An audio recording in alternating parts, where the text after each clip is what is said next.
is answer scenario number 1. We apply a formula PED stand for price elastic demand equal percentage change in price divide percentage change in quantity demanded. Given the price increased 20%, the decrease in quantity demanded 10%. PED equal 10 divided 20, the answer is negative 0.5. For interpretation of PED, the PED value of negative 0.5 indicates that the demand for product A is inelastic. This means that the quantity demanded is relatively unresponsive to price change. In other words, a 1% in price result in only a 0.5 decrease in the quantity demanded. Type of elasticity in elastic demand. In elastic demand, when the absolute value of PED is less than 1, the demand is considered inelastic. This suggests that consumers are not very sensitive to price change. In this case, product A has inelastic demand. This is the curve for answer. In the graph, the y-axis represents the price of product A. The x-axis represents the quantity demanded of product A. The initial price level is represented by P1 and the initial quantity demanded by Q1. After the price increase, the new price level is P2, which is 20% higher than P1, and the new quantity demanded is Q2, which is 10% lower than Q1. The demand curve D is relatively steep, reflecting the inelastic nature of demand. This steepness indicates that significant change in price lead to relatively smaller change in quantity demanded. In summary, the price elasticity, the demand product A is negative 0.5, indicating inelastic demand. Consumers are not highly sensitive to price change for this product, as evidenced by the relatively small decrease in quantity demanded despite a substantial increase in price. Answer for question 2. This is formula of PES. Its main price is elastic supply.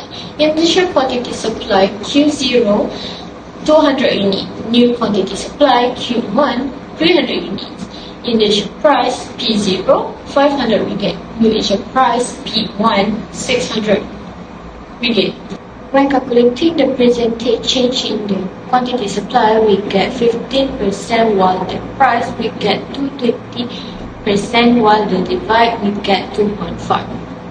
This is curve of elastic supply curve for smartphone. Points on the graph is initial point Q1 P1 represent the initial quantity supply 200 units at the initial price 500 ringgit. New point Q2 P2 represent the new quantity supply 300 units at the new price 600 ringgit. Interpretation elastic supply. The flatness of the curve indicates that the quantity supply change significant with price change. Price and quantity change, the red points show the initial and new price quantity combination. A relatively small increase in price 2% leads to a large increase in quantity supply 15% consistent with an elastic of 2.5. Conclusion. The graph visually confirms that the supply for smartphone is elastic. This means that the producer can quickly adjust production level in response to price change, which is typical for products with flexible production process or in industry with responsive supply chains. Hi, Assalamualaikum. My name is Siti Nurabetu Adawiyah binti Rafai. My ID number is SMK 231100127 and my course is Diploma in Marketing. So today I would like to present about income elastic of demand. So my question is number 3. So I'm using this formula: change in quantity demand equal change in income. So a yield of 0.857 indicate that goods Z are normal goods, but they are necessary rather than income increase. So this is the graph of income elastic of demand. If you can see, This is income elastic of demand graph. So, in conclusion, the income elastic of demand for a good Z between the income level RM30,000 and RM35,000 is approximately 0.857. This indicates that the goods Z are normal goods because the elastic is positive.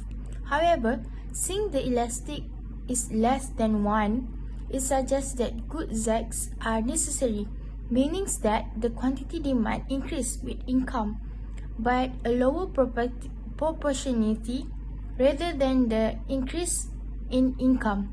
So that the last of my presentation. Thank you. Question 4. Cross-elasticity of demand. Assume you work as a marketing analyst for a coffee chain and you have noticed that when the price of tea increase, the quantity demand for coffee also increase.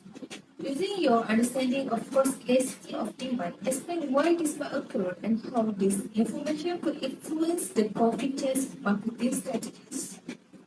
So, based on my understanding, cross-elasticity of demand measures how the quantity demand of one good change in response to a change in the price of another good.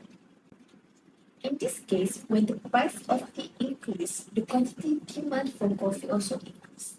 This suggests that coffee and tea are substitutes. When tea becomes more expensive, people may switch to buying more coffee instead since it's now relatively cheaper compared to tea.